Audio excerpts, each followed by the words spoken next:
Здравейте на всички и добре дошли на първата конференция или първото по-голямо събитие в България на тема прилагане на блокчейн в публичния сектор. Много се радвам да бъдем днес заедно. Аз се казвам Емилиан Енев, ще модерирам събитието. Аз съм председател на Сдружение Startup Factory, един от съорганизаторите, но основен организатор на събитието е посолство на Франция в България и Френския институт в София. Събитието се реализира в рамките на инициативи, свързани с председателството на Франция на Съвета на Европейския съюз. Много ми е приятно още веднъж, че сме заедно. Предполагам, че постепенно залата ще се напълни и гостите ще влизат от вратата, която е в дъното. Но бихме искали да започнем на време по програма и ще дам думата на нейно превъзходителство Флоранс Робин, посланик на Франция в България, за приветствени думи и за реч за откриването. Заповядайте.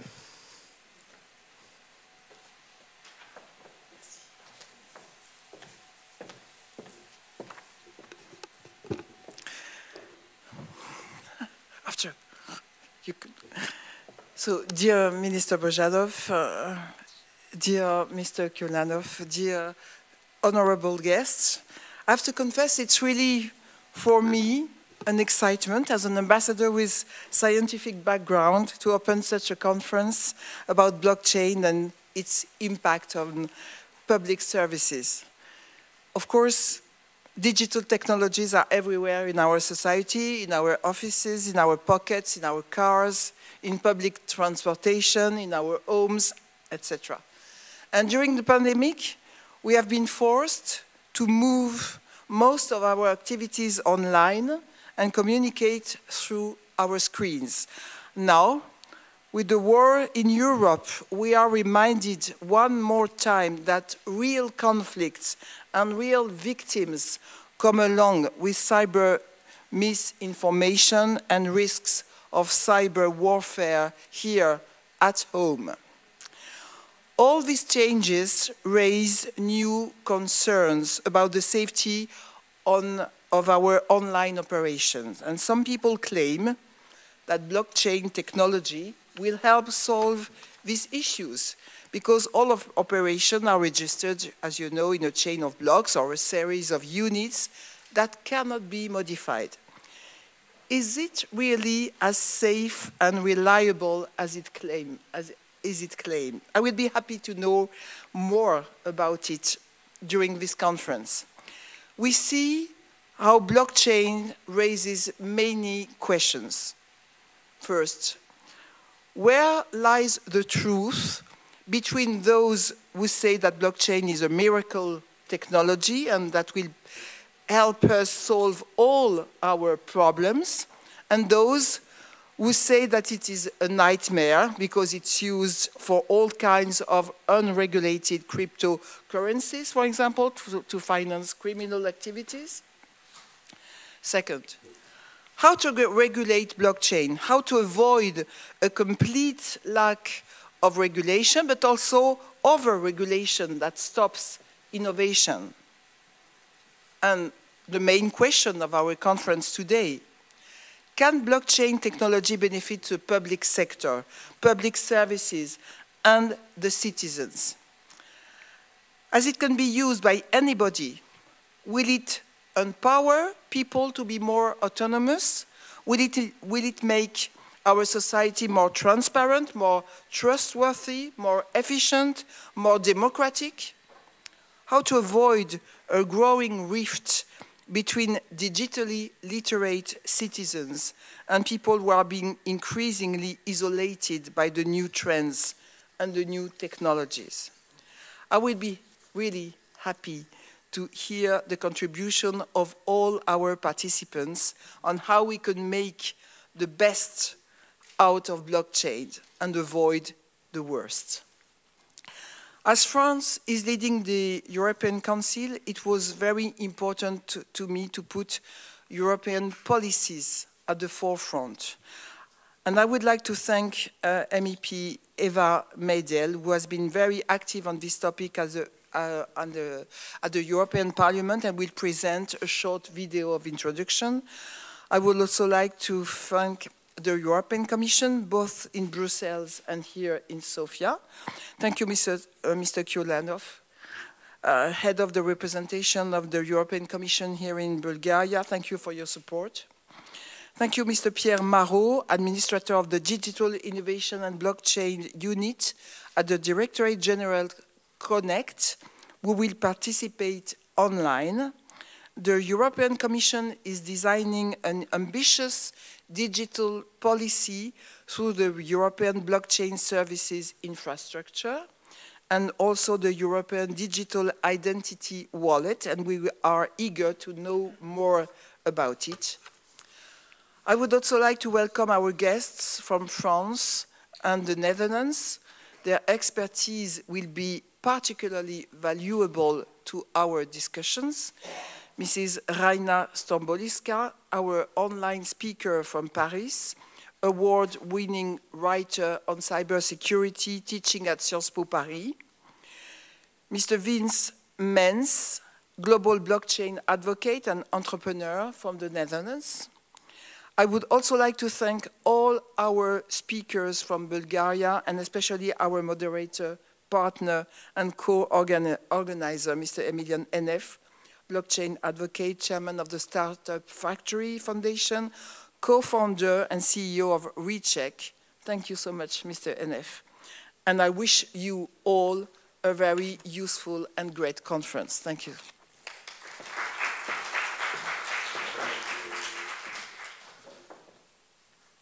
Благодарим на нейно превъзходителство за тази реч, за откриването. Действително, обещанието на блокчейн е голямо. Предизвикателствата, в които живеем и света, в който живеем, също са много големи. Надявам се, че ще има пресечна точка и че това обещание и този потенциал поне частично ще започне да се реализира в публичния сектор. Лично за мен е голямо удоволствие да поканя министър Божидар Божанов, министър на електронното управление, един от хората с изключително активна позиция в областта на киберсигурност, човек, който има опити в блокчейн, да каже няколко думи като приветствена реч. Заповядайте, господин Божанов.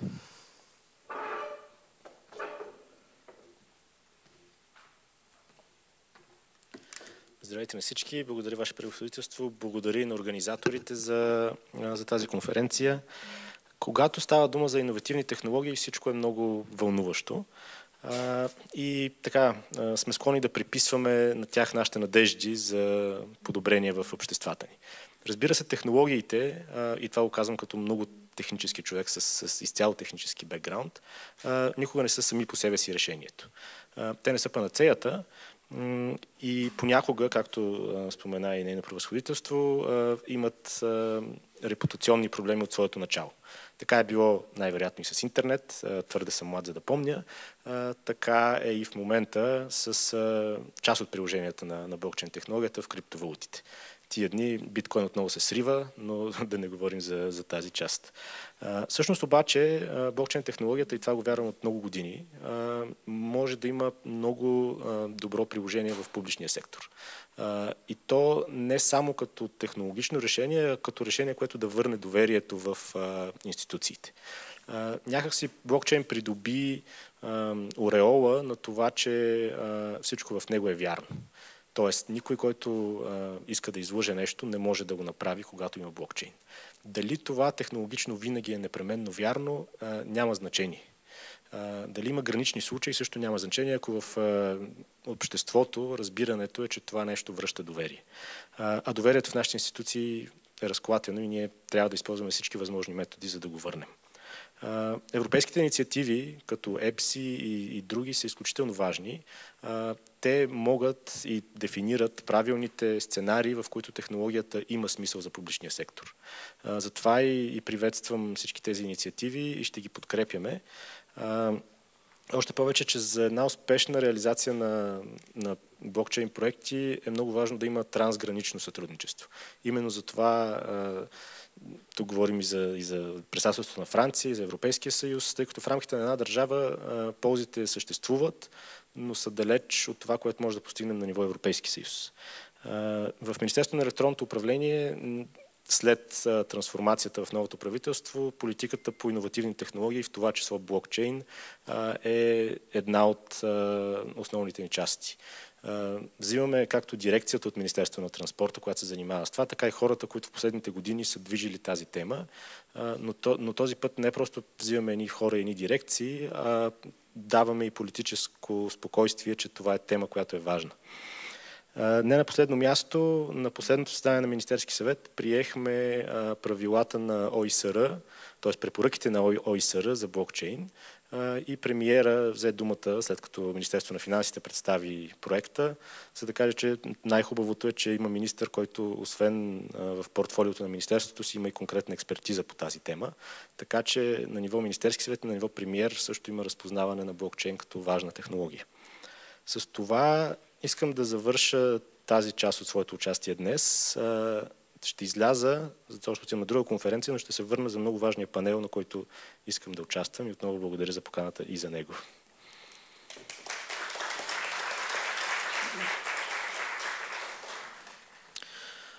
Благодарим на министър Божанов за тези думи. Действително днес в София се случват няколко събития, няколко конференции и той пътува от една до друга, но мисля, че ключовото послание беше, че бихме могли да използваме блокчейн като инструмент, като технология, която да вдигне нивото на доверие в институциите.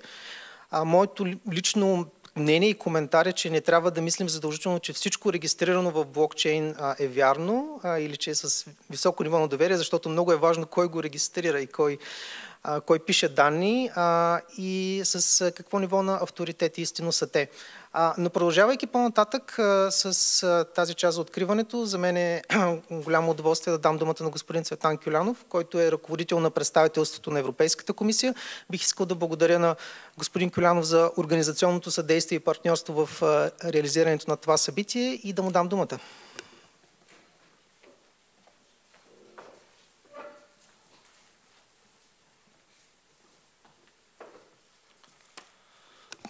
Good morning, dear colleagues, Your Excellency, Mr. Enef, thank you for allowing us to be part of today. Now, the Minister has his work cut out for him, so I'm happy that he'll be back to hear and to contribute, because digitalization is still a challenge in many places around Europe. And certainly Bulgaria is one such place. This is why the European Commission has made digitalization one of its two key priorities, the green transition and then digitalization. So if it's such a key priority, it's worth spending more time discussing and actually finding a solution and giving an answer, how do we digitalize the European, but also the Bulgarian economy and society. So what can the Commission contribute to this? What do we need to digitalize? First of all, we need money. Okay, so here we have as a priority the Next Generation EU and the Resilience and Recovery funds, which allocate at least 20% for digitalization in each country. In Bulgaria, the number is 26, which means over 1 billion euros that will go into digitalizing the Bulgarian economy and society. Oh, this is a lot of money. Huh? This is a lot of money when you imagine it on a table, but also if you spread it over 3-4 years and see how much can be spent on different things. So this is why I say the government really has an ambitious plan, and now would be the time to actually deliver it. So let's say money is there. What else do we need? We need technology. Technology which in the best case is future-proof, but should be at least present-proof. We know here is where blockchain technologies potentially come into play. Private sector has been using those for a number of years so far, so it's not something that is part of necessarily only the future. It's being applied. So if we have the technology, we have to see how we apply it. Is there interoperability with private sector services and businesses? Is there interoperability across countries? Well, the Minister mentioned that we can achieve a lot on a European level, on an inter-country level. we know how Bulgaria has struggled to ensure interoperability in the past. So this is, I think, very important. And then the third point and final one that I'll make are the rules. So we have the money, we have the technology, but we also need rules. And Ambassador mentioned this, because without rules, then we have so much risks.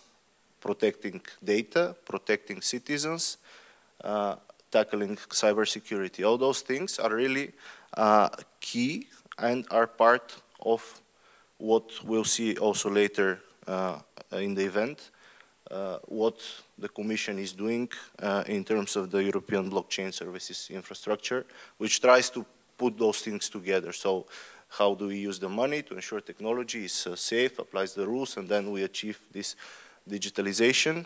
Good luck to the event. It's a challenging one, but a very interesting and important one, so thank you very much.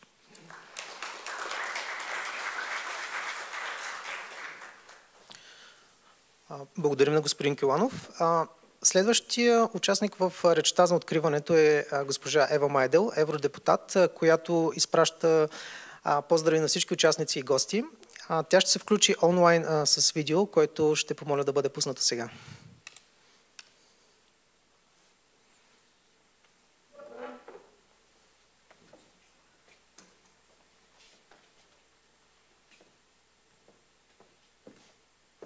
Ladies and gentlemen, honorary guests, Your Excellency, thank you very much for the invitation to address this esteemed audience today. It is with a regret that I'm not able to join you today in my hometown, in the capital of Bulgaria, Sofia. But of course, I would like to give my thanks and congratulations to the French ambassador and to the French presidency. Because the war in Ukraine has led the European Union on a truly unprecedented journey, and the French presidency has delivered great successes, and particularly when we talk about the digital space. Maybe some of you are familiar that the adoption of the Digital Single Act and the Digital Markets Act has shown that at the heart of the European decision-making is trust, but also transparency. We talk a great deal about how we can increase trust in the digital space, and so I believe it's the right way. Satoshi Nakamoto, the inventor of blockchain technology, understood the need to build trust. And indeed, trustworthiness is blockchain's magic ingredient. Yet, using blockchain to increase digital trust is often a neglected topic of conversation among particularly politicians, but also media. And that is something that as a union, but also as a tech sector, we have to find a way and fix. Blockchain technology has the potential to revolutionize industries, but also the public sector. But if innovation in this space is truly breakthrough, we have to make sure that we educate the broader public on its added values, but also on the way it operates. The European Union's aim is to have at least 80% of citizens using digital ID to access public services in the next 8 years, by 2030. My hope is that blockchain will be at the heart of this endeavor, and this is why digital education among citizens is very important, if not vital. This is actually an issue that was repeatedly flagged during our discussions and negotiations on the Conference of the Future of Europe. Some of you have been part of the conference, others have for sure heard of. And this is why I am very happy to say that already back in 2015, together with partners from the business and NGO sector in Bulgaria, we created a platform called Education Bulgaria 2030. Some of the biggest private companies, non-governmental organizations, and prominent public figures work together there towards a common vision of a better, more relevant and digitally oriented education. So reducing the digital skills gap can be a driving force in making this broad approach and application of blockchain solutions across society to become a reality. Europe has sought to push forward innovation in this space. We have done so with the creation of the EU Blockchain Observatory and Forum, and by facilitating significant grants and funding for blockchain R&D through the Horizon Europe programs, which I believe many of you are familiar. But we should, and of course, must do more to unlock the potential fully. So there is no doubt that Europe's digital identity project, the digital wallet, will be an opportunity to achieve this. Because if blockchain was used in this project, it would show its real added value for society. Where do we find ourselves today? Well, currently only around 60% of Europe's population in 14 member states are able to use their national eID cross-border. Again, digging into some numbers, only 14% of key public service providers across the EU allow this cross-border authentication with an eID system. But yet the benefits of such a project are, I think, crystal clear when it comes to banking, to taxes, ID, checking in whether it be hotels or applying for universities. So for the public sector to innovate and use blockchain as a driving force for our digital sovereignty and the digital sovereignty of individuals, of citizens, of projects such as these, could truly be a game-changing vehicle. So this is why I believe we should communicate more fully the potential benefits of blockchain for reducing the risk of data breaches. And as the French Interior Ministry has previously said, blockchain could be the instrument that reconciles security while having respect for privacy. With the threat of cyber breaches omnipresent, basically, such solutions could significantly increase confidence across public services, but also across society. So innovation is not only confined to the creation of digital products, it can also help protect our European values. And yes, we are still in the infancy of blockchain application, but now is the time to drive forward our common ambitions. We must have the confidence to start looking for ways we can apply blockchain to European policy making and infrastructure. And it cannot simply remain a technology for tomorrow.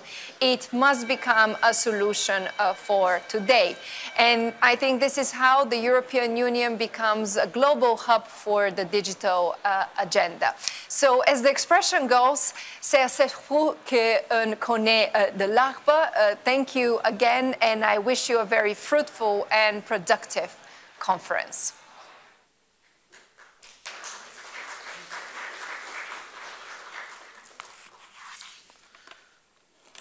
Благодарим на госпожа Ева Майдел. Действително блокчейн е в центъра на много политики, много инициативи на ниво Европейски съюз, които са свързани с иновации, които са свързани с дигитален суверенитет. Една думичка, която мисля, че следващия лектор няма да, може би не да хареса, но има друго мнение по въпроса. За мен наистина е голямо удоволствие да обявя следващия участник, лектор в днешното събитие. Това е една дама, която има много богата биография, която е автор, консултант, преподавател. Самата тя се представя като експерт по цифрова дипломация и киберсигурност. И давам думата на госпожа Райна Стамболийска, която има много силна връзка и която ще направи един преглед какво се случва с блокчейн по света до момента и какво предстои. Тя ще се включи онлайн от Франция. Добро утро. Чувате ли ме? Да, чуваме ви. Чудесно. Много благодаря за поканата. I'll be talking in English because we had quite a discussion about what language to choose, because I could have done it in French or in Bulgarian. But let's stick to English. So thank you very much for the invitation. Thank you, Excellency. Merci beaucoup, Votre Excellence, pour l'invitation. Много благодаря, Емо, за всичките усилия за организацията. Значи ще направя, чакай да ви покажа слайдове, защото дори на английски да го правя, реших, че най-добре би било слайдовете да са на български. Виждате ли всичко? Да, виждаме слайдовете. Да. Okay, thank you. In a few words, what I would like to address is what we have learned or what we have not learned from blockchain implementations around the world. In a very few words, mainly so that you have my contact details. I will not repeat the very humbling bio that Emilian have collected on me. But here are my contact details. So for comments, ideas, critiques, please reach out. Don't be a stranger. And I'm also doing a lot of info gathering through Twitter mainly. So again, in multiple languages. So be my guest. Let's, keep the discussion flowing. When I was thinking and discussing there was something that, that I took from the website. So the description of today's conference is that blockchain changes fundamentally the ways, even not only the way, but the ways in which citizens and administrations interact and change information and verify information. And of course, there are changes and of course they are fundamental, but what we are not sure about is, or we have yet really to discover, is what those changes are and at what levels they appear. And as the Minister has just said, and also Madam Maydel and others have said before me, there are huge changes and challenges that we need to take into account in terms, for example, of the ways that people interrelate, in the ways that they interact with public administrations and public services, because the role of the state, regardless of our personal convictions about how it should act and so on and so forth, the role of the state and of the public service is a particular one. So I tried, right, to really find a very up-to-date and comprehensive list of initiatives, and try to map them according to their maturity level. And so the most recent I found is this one from the OECD. So it concerns blockchain initiatives in the public sector, and it basically stops at March 2018. And I guess, that there has been so much going on that people just lost track of things. So which brings me to the question that if we look more closely to today, we can extract a few projects that have survived, if you like, because initiatives are, let's say, easy to launch most of the time. And I'm not talking about, let me put it nicely or not so nicely, depending on, who's listening, but slideware anyone can do. But having actually a project, come to fruition and start being adopted by citizens, by the target administrations, and so on and so forth, that's another part of the story. So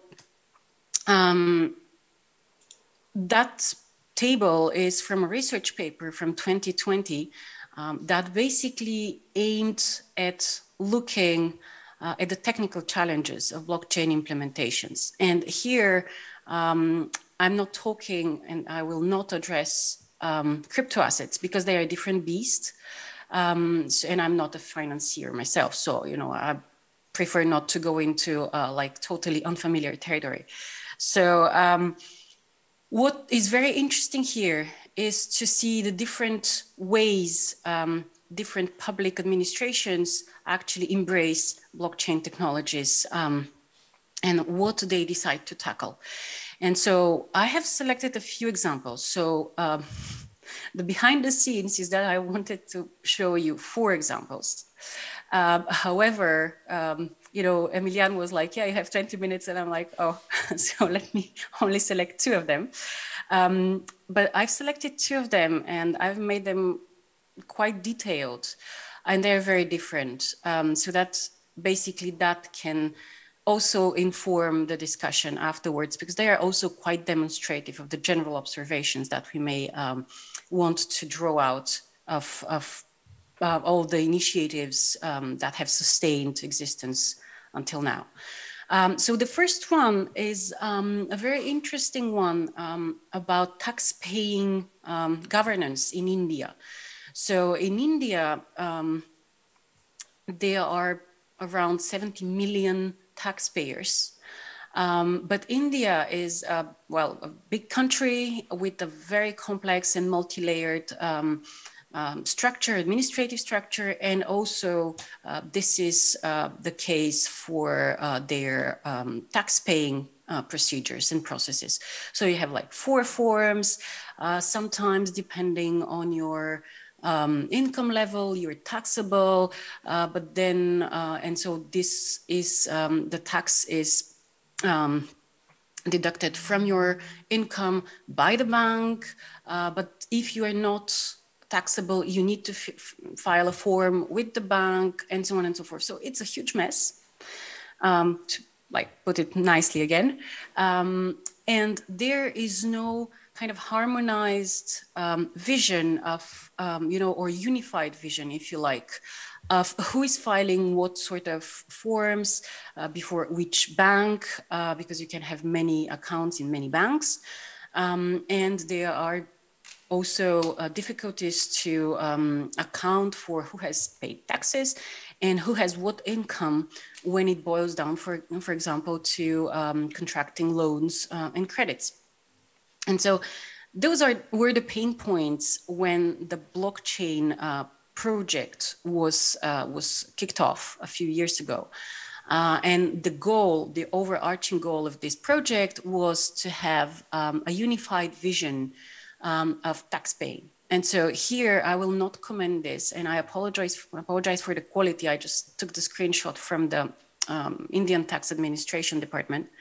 So that's basically how the technical architecture with the blockchain component looks like.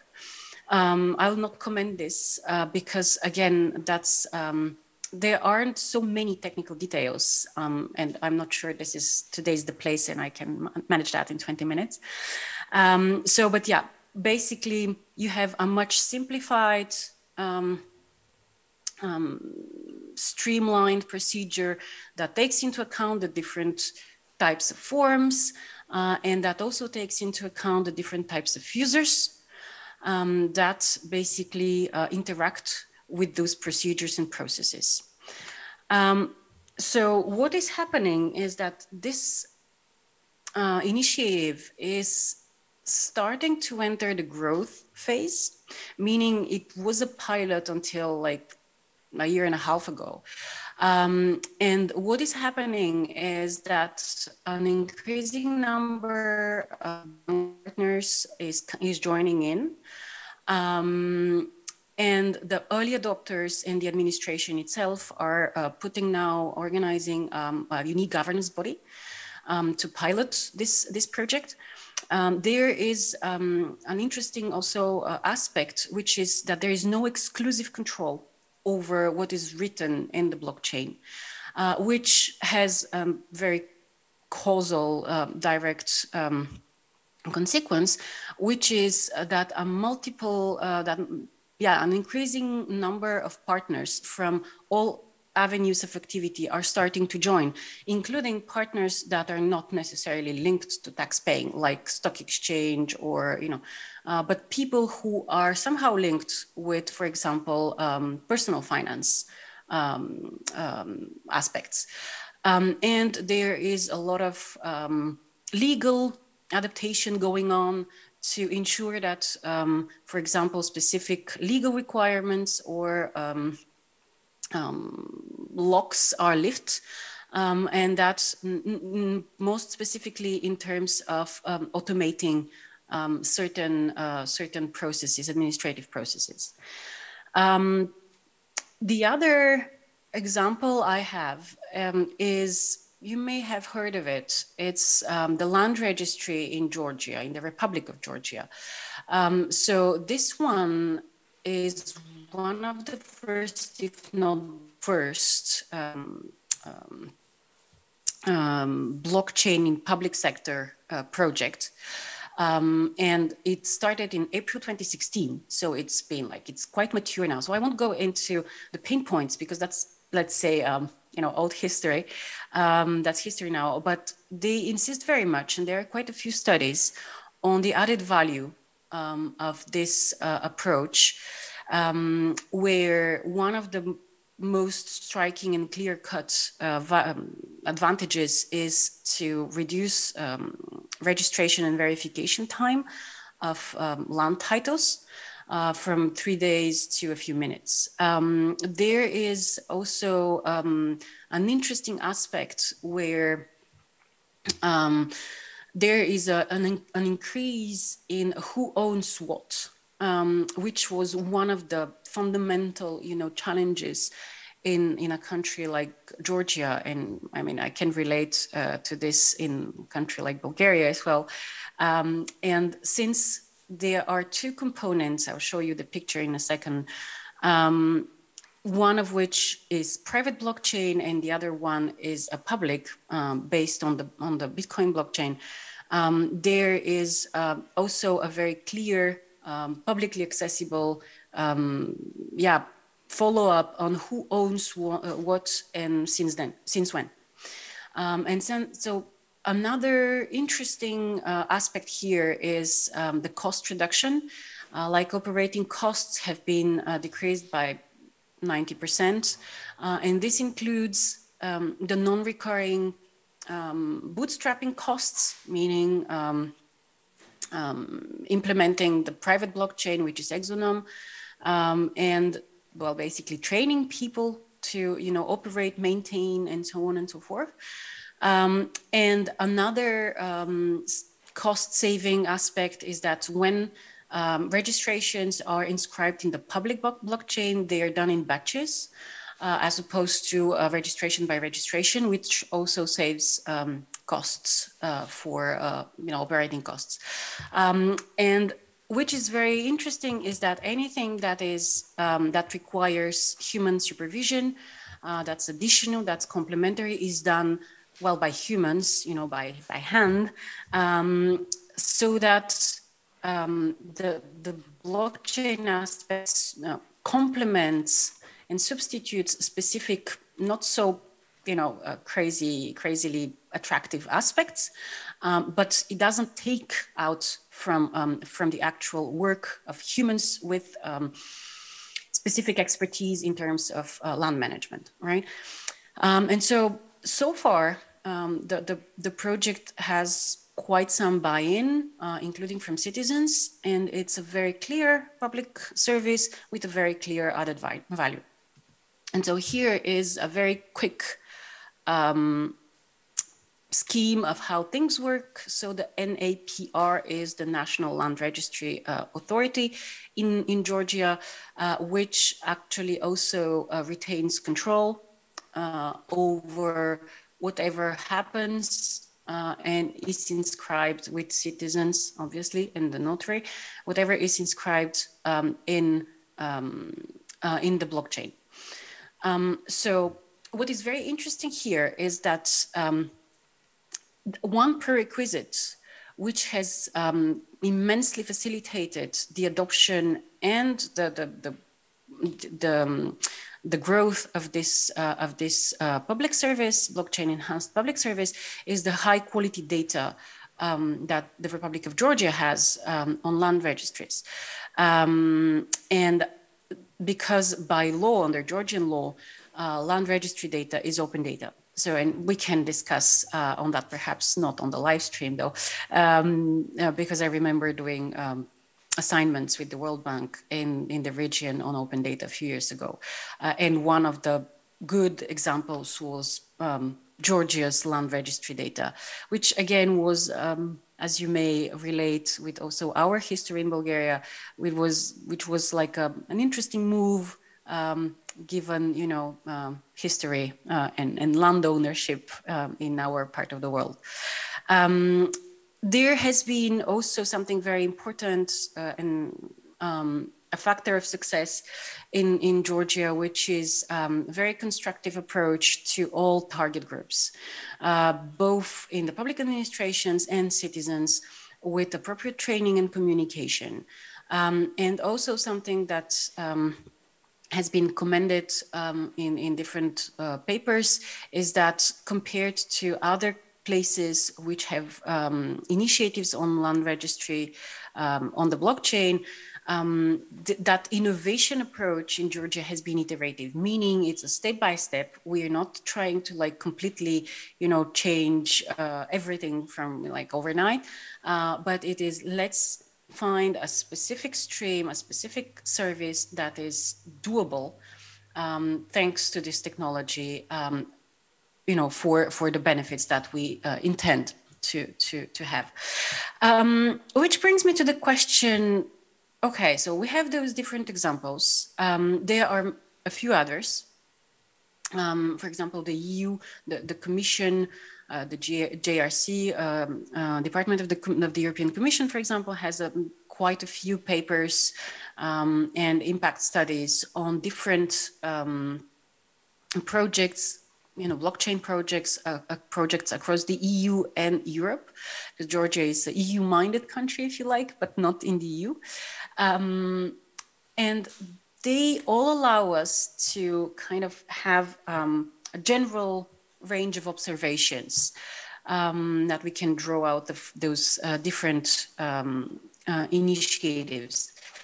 Like that, one of them is that the projects that have managed to go beyond the pilot and kind of sustain existence, experiment with the full spectrum of blockchain features and like the core spectrum, which is notarization, data sharing, and automatization of working processes. And sometimes they implement only one of those features, and sometimes they try to do all of them. And there is also, at least in the few years ago, there were quite a few approaches that were quite focused on data sharing. So another very interesting aspect is that the type of feature that you'd like this blockchain implementation to take in charge, like to implement, is that it really impacts the level of maturity of the projects. So, which is directly linked to the other observation is that the bigger the maturity of projects that's usually observed is linked to reduced complexity of stakeholders and with centralized governance. So if you have in mind the two examples that I just introduced, the Indian and the Georgian, this observation holds true quite literally, meaning that the Indian example is very interesting but extremely challenging because the number of stakeholders is just huge, and the types of stakeholders are just so many. And they are of different sizes and different avenues of activity and so on and so forth. And as opposed to the Georgian land registry, where the national authority is really handling this specifically, and only the Georgian citizens and specific notaries can inscribe things in addition to the authority on the blockchain. And so the governance structure is very clear cut here. And also the dimension of what is served to citizens is not the same. You know, taxes are much more complex than land registry. And something that was very interesting also is to observe that, you know, quite often we hear that decentralization will help us get rid of the state, to like say it very, you know, bluntly. And so will help disintermediate public institutions, meaning that basically citizens will interact, well, with machines, if you like, or everything, or at least quite a few things will be done through smart contracts. And so there won't be like a public administration's involvement into those, into the provision of those services.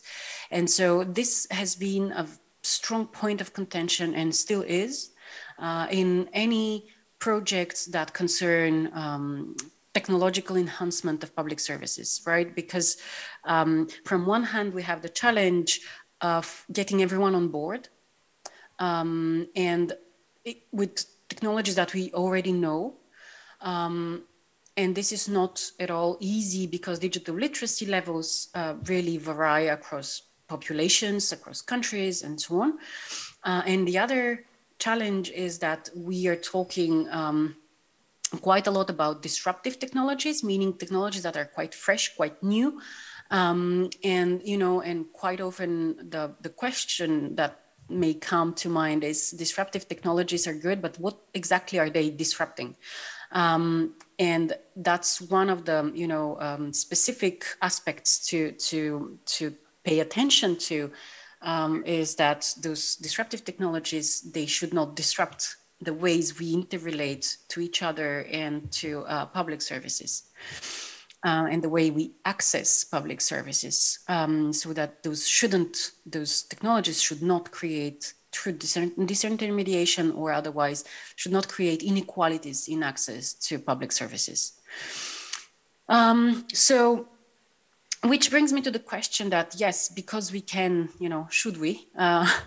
So there are a lot of potentialities related to blockchains, and I've listed a few of them, being the safe, you know, conservation of different types of data, be them government, citizen or business, reduction of, well, time lost in processes that could be automated, you know, like a reduction of costs, which is an interesting point because something that we do not learn, at least I've had difficult times learning something very specific on costs, is how do those blockchain projects and their functioning, you know, continuous functioning, compared to, let's say, traditional technological services, you know, public service, technologically enhanced public services, because of very few projects actually disclose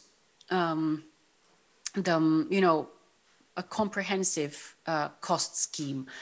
You have a few of them, but we are not there yet. So this is something that is a potential possibility to reduce costs, but for the time being, it's not the clearest aspect of implementation of blockchain enhanced public services. And of course, as the minister said earlier, there is this guarantee, if you like, by blockchain to provide a trustworthy environment in a trustworthy technology in an untrustworthy environment.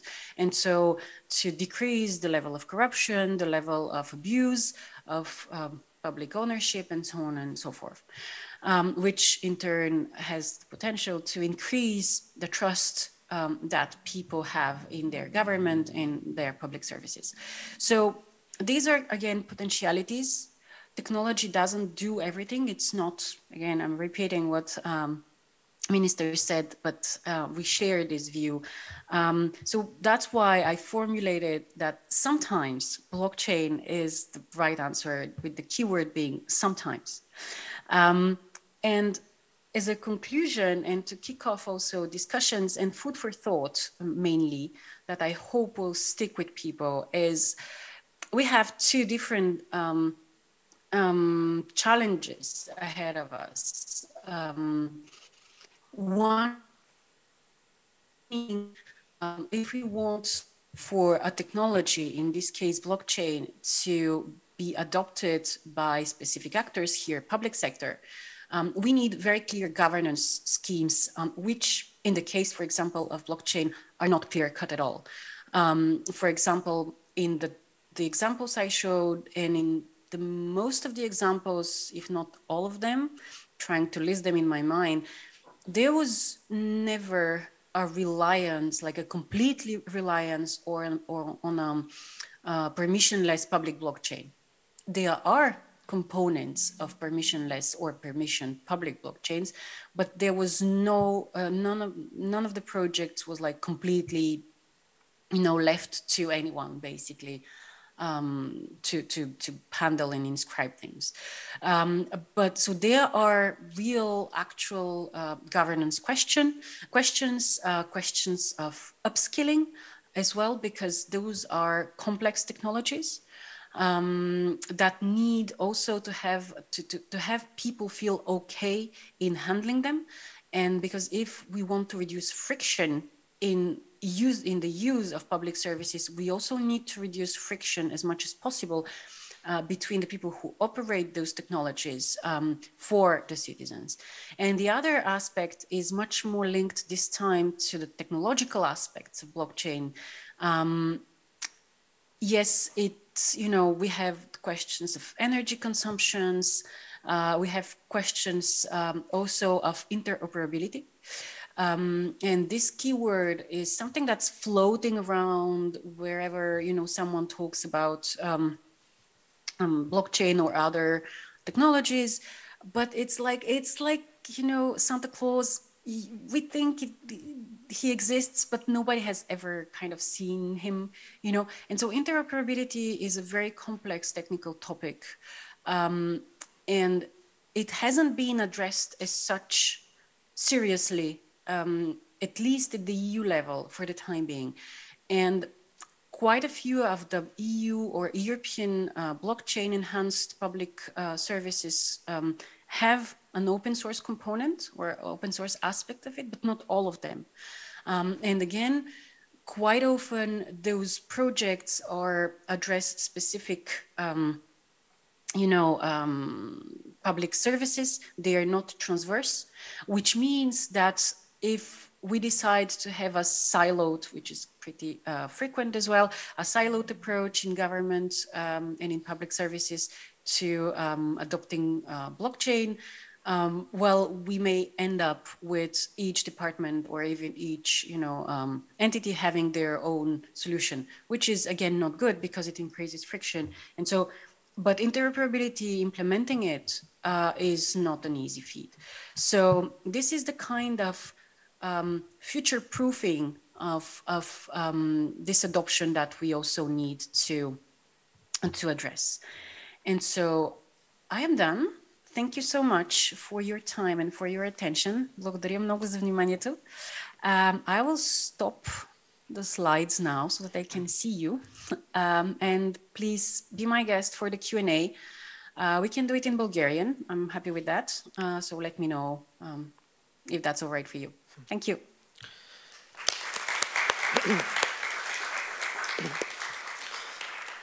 Благодаря много на Райна за този отличен преглед на нещата, които се случиха в областта на блокчейн до момента и анализ и препоръки за какво е добре да бъде използван блокчейн в кои сфери.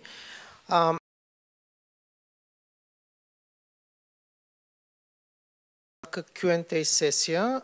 Въпреки ограниченото време, все пак ако има важен въпрос, който желаете да бъде зададен, има такава възможност, но нека да е един. Ако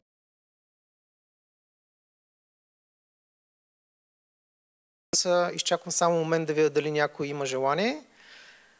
Добре. Райна, благодаря ти много още веднъж. Ние говорихме преди събитието и имам наблюдения за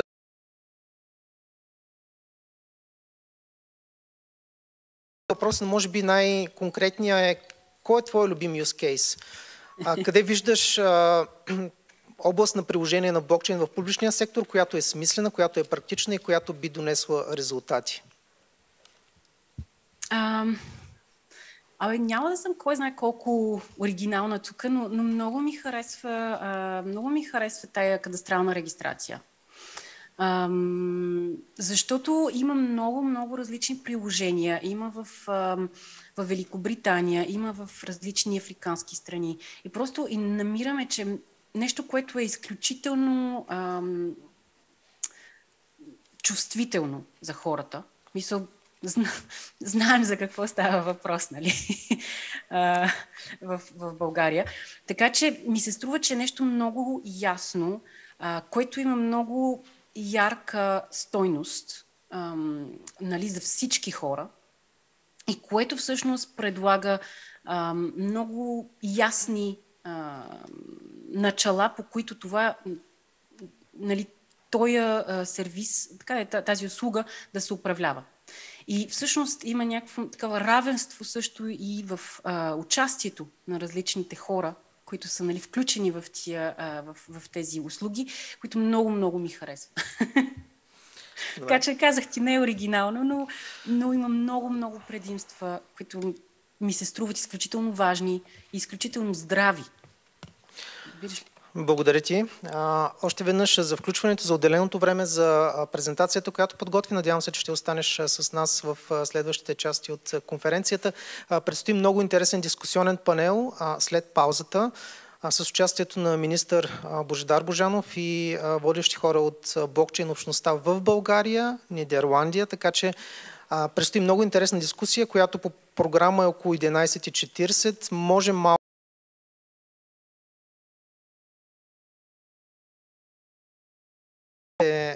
за тази част от програмата. Райна спомена темата интероперабилити няколко пъти, завърши с това, и в тази връзка искам да направя преход към следващата част от конференцията днес, която е свързана с европейската блокчейн инфраструктура или European Blockchain Service Infrastructure.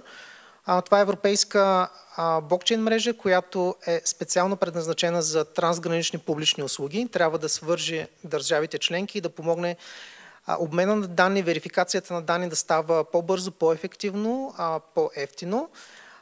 Искам да дам думата на господин Пиер Маро от Европейската комисия, водещ експерт от DigiConnect на тема EPSI, European Blockchain Service Infrastructure, който ще направи кратка презентация относно това защо съществува тази европейска блокчейн мрежа, за какво може да се използва и какво предстои.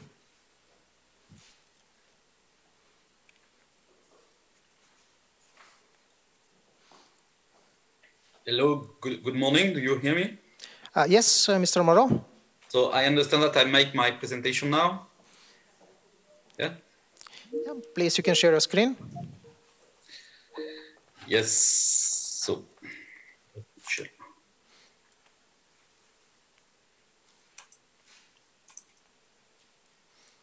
Do you see my screen? Yes, now we can see it. Okay, just to enlarge it.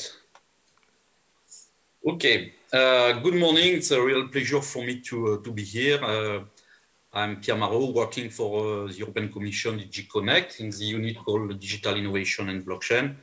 And I'm in charge of the European Blockchain Partnership and the European Blockchain Service Infrastructure among the other files, but they are very important files for me. I'm French, so it's a pleasure also to be here in this event organized with the Institut Français. I can express myself in English, not in Bulgarian. I'm sorry for that. About this blockchain service infrastructure. So the first things for me to introduce, but I don't think it is really needed after the presentation made by Rайна Стамболийска. Why blockchain for public services? The first thing that indeed we need also to have public services that evolve with the digital economy and the evolution of the technology, and it's important that we do it also by taking into account blockchain. But as it was said by Rayna, I mean, what is very important to get is that we are not looking to disrupt the public services by using such blockchain technology, but more to improve the efficiency and the trust that we could have in public services, to also improve the way people exchange documents concerning themselves, putting the different users and the citizen really at the center of those exchange, and to be in control about what is exchanged about them. And at the same time, blockchain is a technology which helps to improve enhance the security and the privacy aspect. So that's very quickly the reason why we have been interested with this, by this technology, in particular for public services. And this has been done in the context of a European initiative taken by all the member states, creating the European Blockchain Partnership, also welcoming additional countries like Norway and Liechtenstein at this stage. Other countries are very much interested to join this partnership. And we have this joint vision of making the best of blockchain and to reinforce the blockchain ecosystem in Europe. And as a specific objective is to develop this infrastructure, this European blockchain service infrastructure, in particular to improve cross-border public services. So this is not a specific effort of the Commission, but it's a joint effort with all the members of the partnership. So EPSI, to make it short, this is not a public or permissionless blockchain like the one of Bitcoin or other existing blockchain initiative. It's really a permission infrastructure which is governed by public authorities, which for the time being is governed by the EBP, the European Blockchain Partnership, in cooperation with the European Commission.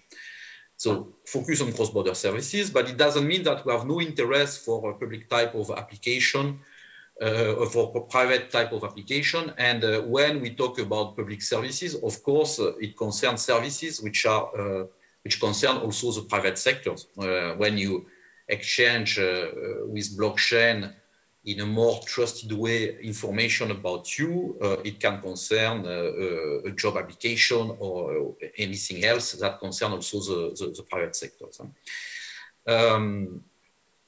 Of course, what is particularly a point of attention for this infrastructure is to be fully compliant with the EU regulation, in particular for what concerns the data protection regulation. Another element for you to keep in mind is that for the time being, this infrastructure can be considered as a public good, which is funded by the European Commission and the different countries of the blockchain partnership. But in future step, not too far from now, we should also evolve through a kind of pay-per-use model in order to ensure the sustainability of the project. But when we say a pay-per-use model, we do not want to use for that crypto money with high speculation or fluctuation. We need to propose something which is quite stable and not so expensive. But for the time being, it is an infrastructure that can be used for free under certain conditions and for focusing on some specific application in first step.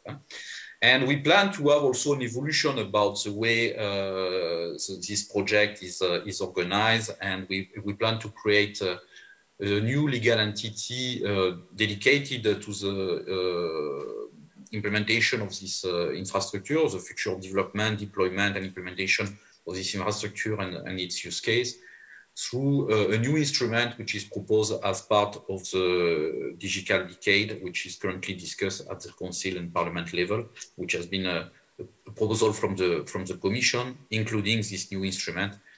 We expect that this instrument will be adopted as part of the digital decade decision very soon, and then that we can use this instrument for the EPSI. About the type of use case that we support, I mean, the most advanced use case that we are now dealing with EPSI concern verifiable credential, in particular education credential, how a citizen, a user can interact with his former university to apply for another university or to apply for a job. This is something that we are already implementing and that we'll demonstrate very soon in a demo day.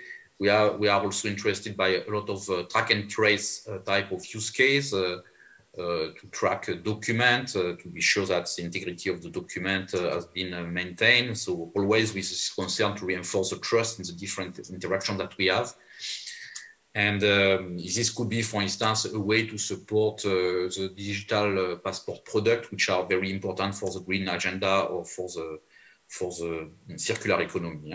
But we can also use such an infrastructure for intellectual property management or for more specific application, which concerns the exchange between administration to reinforce the trust. In doing so, what is important is that we can create with this infrastructure electronic ledger, which are, thanks to the blockchain technology, immutable, or where when there is an evolution, it's visible by the different parties who needs to know about it. And so those type of electronic ledger are also part of the new proposal for the EU ID regulation, which have been made by the European Commission. Quickly, because I know that the time is limited for this presentation, but where we are in the project, so the infrastructure is technically ready. We are already implementing different pilots with university from different part of Europe concerning the diploma credential. We have a call from the Digital Europe program, the new program from the European Commission, to support projects that will enrich and reinforce the infrastructure and its use case. We are now finalizing the different terms and conditions and the operational guidelines and book that helps to implement the EPSI. We are doing specific assessment concerning the data protection, and we have since several months now developed some activities to engage with stakeholders through an early adopter program. There will be, by the end of this month, a demo day. I invite you to register to this event. It will be an online event, and also through different communication campaign that will be intensified as we progress towards the production. So before the summer break, EPSI should be ready for production, and which will not prevent us to continue to pilot different action in order for different administration to have the time to understand better what it is, how it can help, and how the trust can be reinforced through this initiative. Another way to present the EPSI, the different type of use case that are considered to be a priority by the blockchain partnership, and in particular, and I will come back to that, what we call the support of the exchange of verifiable credential, which is a model that we have developed and started to implement at pilot level for the education credential for a diploma, but the same model can be applied to different type of, let's say, documents that needs to be exchanged in different contexts, like, for instance, the social security pass, which is a way for mobile workers to prove that they are well covered by the relevant social insurance, and that they are working in a normal condition, and facilitate also the work of the different, let's say, controllers that have to operate to ensure that the things are done in a good way, and also to facilitate the life of the enterprise to be sure that the control are facilitated. So here it's just to illustrate, but we have no time to enter into the detail about how this exchange of verifiable credential is working. There are different elements to take into account. One is that you need an issuer. For instance, in the case of a diploma, it will be the university. This issuer is accredited by governmental authorities like the Ministry of Education. So this university is recorded to be fully entitled to deliver such a diploma. The diploma is asked and sent via a digital wallet, which is operated by the citizen, by the user. And this, of course, this digital wallet, we hope to exploit the outcome of the EUDI wallet, which is currently an important file for the DigiConnect.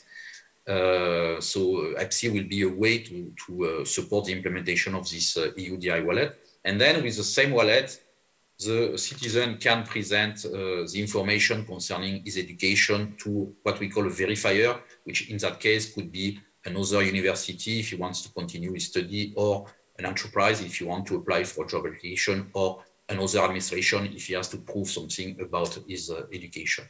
And all this process is facilitated by having different reference in what we call the EPSI ledgers, which help to confirm that all those documents are valid one, and all those things reinforce the trust that we can have in this system, in particular in a cross-border context.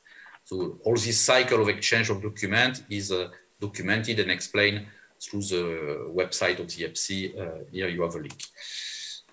About the network itself, the different nodes that support the EPSI, we have today more than 40 nodes in more than 23 countries. We are going to reinforce this network with a digital call for proposal that I explained before.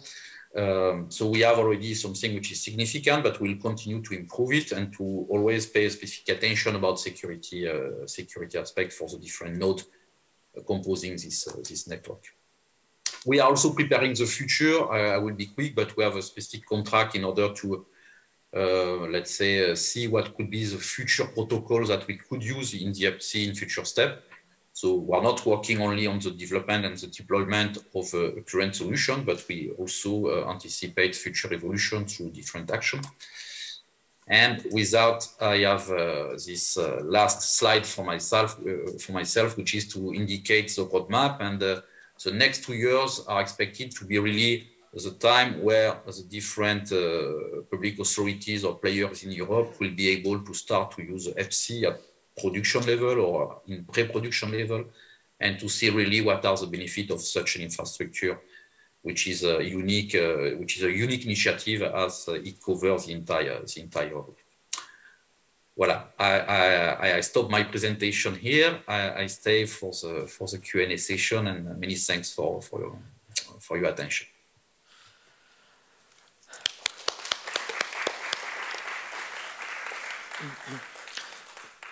Благодарим на господин Маро за отличната презентация относно това какво се случва с EPSI на европейската сцена. Действително, това, което до момента е станало, е по-скоро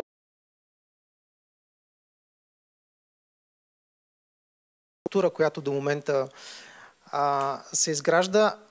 Видяхте вероятно на картата, че България също е част от тази европейска блокчейн мрежа, от инфраструктурата на EPSI. И за мен е много голямо удоволствие да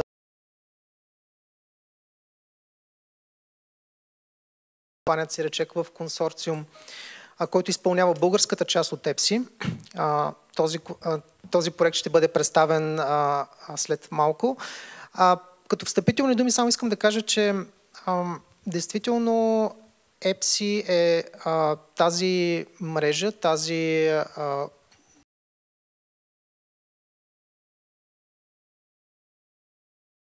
по-евтино, те да са по-достъпни.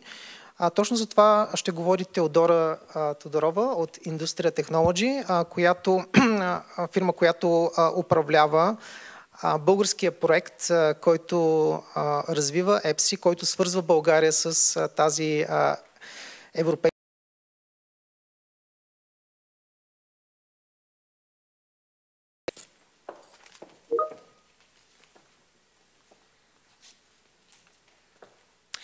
Здравейте, аз се казвам Теодора Тодорова и както Емо вече каза с няколко думи, днес представлявам консорциума от 4 български компании, който развива и поддържа EPSI в България.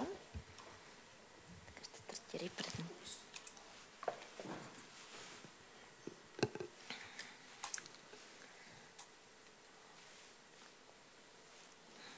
Днес ще разкажа за проекта, за неговите цели и какво означава EPSI за един български гражданин. Какво означава EPSI от наша гледна точка.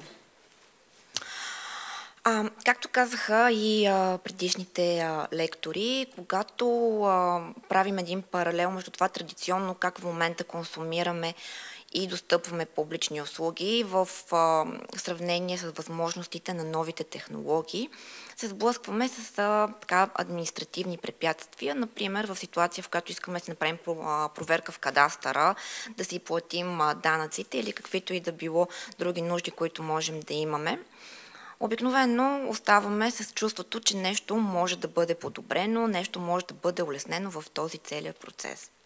От другата страна на монетата са технологиите като блокчейн. И както вече беше споменато, блокчейна традиционно се свързва с криптовалутите, но неговото приложение в публичните услуги е далеч по-широко.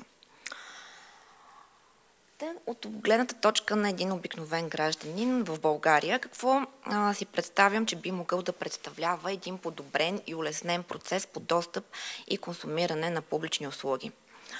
Представям си, че имаме едно място, най-общо някакво място в интернет, един сайт, където аз като гражданин знам за това място, че съществува, отивам, преглеждам, там има инструкции, има списък с дигитални портфейли, електронни портфейли, които аз мога да си избера някой, който е напълно подходящ за мен и да си го инсталирам на телефона, както бих си инсталирала всяко друго приложение. След това ще премина през един процес на онбординг, който очаквам да е интуитивен, да е лесен. В края му да имам вече тъй нареченият и вече представен и от господин Маро дигитален идентификатор и двойката публичен частен ключ. Екипирана с това, аз ще имам достъп до услугите на EPSI, чрез които мога дигитално да се идентифицирам пред публични институции или пред частен бизнес. Аз, може би, изобщо няма да подозирам, че това е възел на EPSI или че това е блокчейн технология. Блокчейн технологията има вече доказана ефективност в създаването на това дигитално доверие, от което имаме нужда. Аз мога да се... Когато използвам услугите на EPSI, те са много достъпни, много лесни за използване.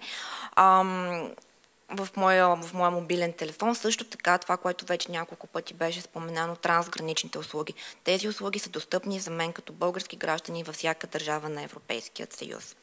И няма да е преувеличено, ако и аз кажа, че тази технология има потенциала да създаде една малка революция в достъпа и употребата на публични услуги, тъй като всичко това връща контрола в ръцете на крайния потребител. Аз като обикновен гражданин имам достъп до тези дигитални услуги, но съм спокойна и сигурна, че когато споделям лични данни, те са защитени от злоупотреби и от нерегламентирани промени. Няколко думи конкретно за нашия проект. Българският нод, той вече е диплойнат и работи от една година. Проектът ни е финансиран по програмата на ЦЕФ Телеком към изпълнителната агенция по здравеопазване и цифрови технологии ХАДЕА. Целта на тази програма е във всяка държава членка да бъде инсталиран и да бъде пуснат в експлоатация поне един нод. Нашият проект е двугодишен, като в момента сме във втората му година. Работим конкретно по два от потребителските сценария – самосуверенната идентичност и проследимостта на данни. Целта ни е да създадем тази концепция, която в последствие може да бъде директно инсталирана в продукционни среди и да бъде използвана от публичната администрация, от гражданите и от бизнеса. Също така разработваме и национален хелпдеск, който да подпомогне целият този процес. Той ще бъде достъпен както за администрацията, гражданите и бизнеса, така и за разработчици, които биха имали интерес към технологията и доставянето на публични услуги. Последната ни задача е да направим и обучения, пак за публичната администрация, но и за всички, които имат интерес и най-вече възможност да въздействат върху процеса за по-бързото и успешно внедряване на услугите и технологиите на EPSI за широката публика. Няколко думи ще кажа и за компаниите, които участват в консорциума. INDUSTRIA Technology е консултантска технологична компания с фокус върху разпределените регистри и интелигентните правни договори. В консорциума ние отговаряме за цялостното управление на проекта, project менеджмента и управлението на интелектуалната собственост и резултатите. Колегите и партньорите ни от РИЧЕК, на които благодарим за организацията на цялото това събитие, отговарят за деплойването и поддръжката на самия възел, както и за разработката и деплоя на двата потребителски сценария. Колегите от LimeChain подпомагат цялостната концепция и развитието на двата потребителски сценария, а DH отговарят за helpdesk и за разработването на обучителната програма. Много благодаря за вниманието и с нетърпение очаквам да споделя съвсем скоро повече резултати за нашия проект. Благодаря.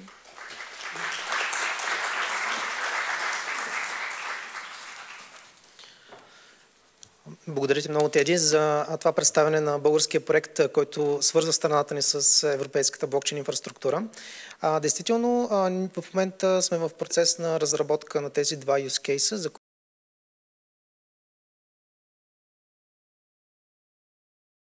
точки с европейският цифров портфейл. Това всъщност ще бъде темата на последната ни презентация. Последната част от програмата е точно свързана с European Digital Identity Wallet.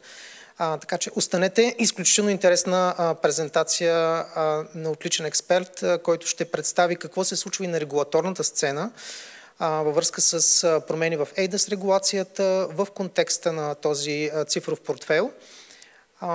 Другия use case, по който работим, е проследяемост на документи. Отново това е приложение, инструмент, който може да бъде използван от администрацията за взаимодействието, обмяната на данни между институции.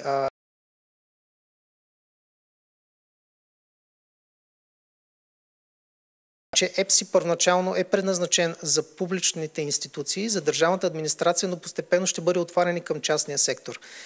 Така че това не е инфраструктура и мрежа, която е единствено за институциите, е нещо, което може да бъде използвано от бизнеса, от НПО сектора, от стартъпи, от граждани, така че надяваме се това да се развие от инфраструктура и мрежа, която свързва европейските страни към мрежа, която се използва за все повече use cases, проекти и дава всъщност точно този смисъл и стойност на блокчейн, за който говорим днес.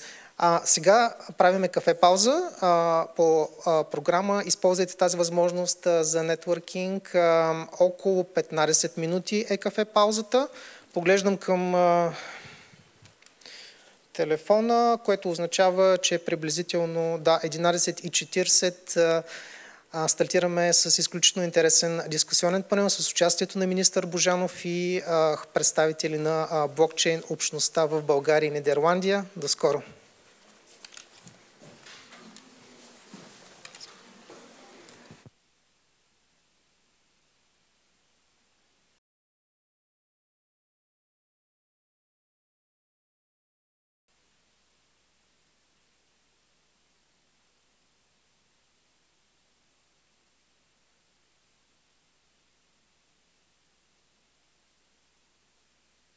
Rythme extrêmement dangereux.